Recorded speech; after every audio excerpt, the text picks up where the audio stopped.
Pulivendula Vontimitta ZPTC ఉప ఎన్నికల గెలుపు పైన మొదటిసారిగా నారా లోకేష్ స్పందించారు. పులివెందుల ఒంటిమిట్ట ప్రజల అభివృద్ధిని ఎంచుకున్నారని చెప్పి అన్నారు నారా లోకేష్. 30 సంవత్సరాల్లో ఫస్ట్ టైం పులివెందుల ప్రజలు ప్రజాస్వామ్య ఎన్నికల ప్రక్రియలో పాల్గొన్నారని, ప్రజలు స్వేచ్ఛగా ఓటు వేసే అవకాశాన్ని పొందారని, లతారెడ్డి కృష్ణారెడ్డి విజయం సాధించినందుకు వారిద్దరికి అభినందనలు కూడా తెలిపారు ఆయన. ఇక మా అభ్యర్థులకు మద్దతు తెలిపిన ప్రతి ప్రజలకు కూడా ధన్యవాదాలు అంటూ నారా లోకేష్ ట్వీట్ చేశారు. ఒకసారి ట్వీట్ చూద్దాం. Nara Lokesh for the first time ఈ ఎన్నికలకు సంబంధించి ఆయన ట్వీట్ చేశారు.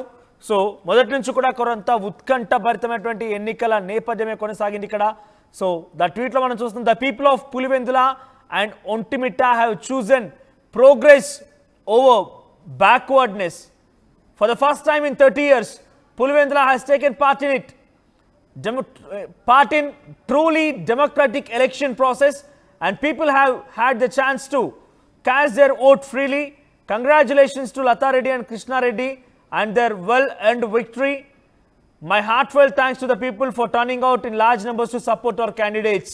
So 30 ఏళ్ల తర్వాత freedom after 30 years, first ఆయన మెన్షన్ చేసిందే freedom after 30 years.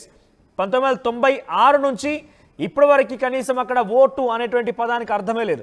Ballot paper ఉండదు, బ్యాలెట్ ఓటింగ్ ఉండదు. ఎవరు చెప్తే వాళ్ళు నిలబడాలి, వాళ్ళు ఏకగ్రీవంగా ఎన్నికవ్వాలి, వాళ్ళదే రాజ్యం, వాళ్ళదే అంతా కూడా సాగేది. కానీ ఎప్పుడైతే ఇప్పుడు కూటమి ప్రభుత్వం అధికారంలోకి వచ్చిన తర్వాత చాలా ప్రతిష్టాత్మకంగా తీసుకొని అక్కడ ఉప ఎన్నికని నోటిఫికేషన్ విడుదల వెంటనే చాలా క్లియర్గా చెప్పుకొచ్చింది. ప్రజాస్వామ్యయుతంగా అందరూ ఓటు వేసే విధంగా హక్కు కల్పిస్తామని చెప్పుకొచ్చింది.